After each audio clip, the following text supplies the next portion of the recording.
Tom Kenney, CEO of Klondike Silver. Happy to talk to you today at the Swiss Mining Institute here in beautiful Geneva. Thanks for joining me. An absolute pleasure.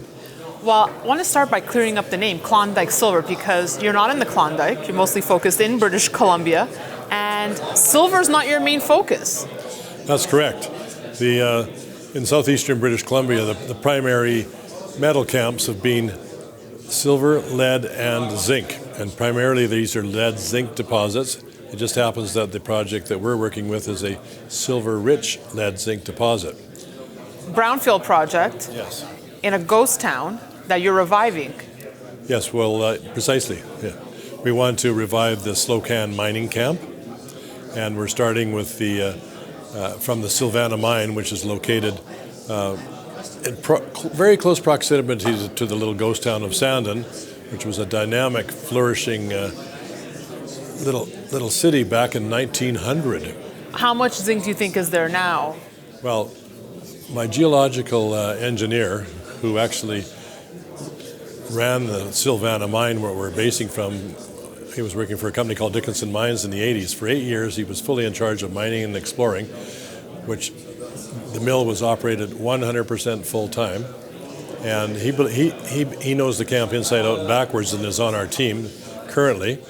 And he estimates, I mean, it's just a ballpark, but he believes that maybe there's only 15% perhaps of the silver, lead, zinc in the camp that's been mined so far. There's a lot more, potential. A lot of potential. So if it was already an active mine, what are some of the challenges to get it restarted? Should it be a quicker process here? Well, yes. We have the infrastructure, and what we need to do, we have a mill, which recently was used in 2013. So we've been tuning it up a little bit while we're focusing on finding the new pods of silver, lead, zinc, and this is a vein system.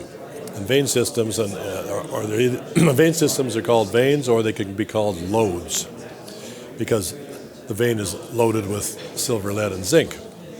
And so what we need to do is, the last time the actual mining was taking place in 2013, that time the team lost the load. In other words, you have to keep on this load. It's about an 8 kilometer long load system, and there's a number of historic mines on it. The Silvana Mine was a recently producing mine on it.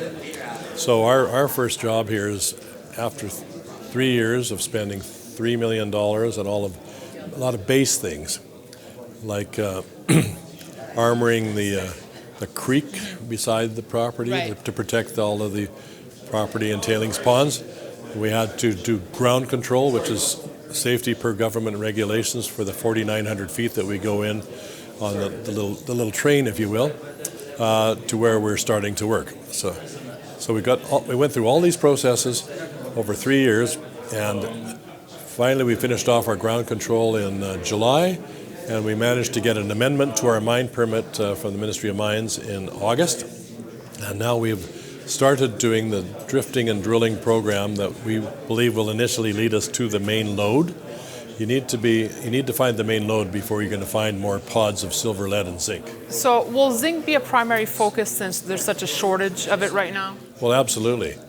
If our program is successful to find the main lode, which we need to do, and then David Makepeace, if he can work his magic as he had for 8 years straight when he was running the Silvana Mine, which we're working from, if you will, the west side of it, then we expect that he'll find pods in this main lode, which will cause us to be able to, if the pods are big enough, to get back into production.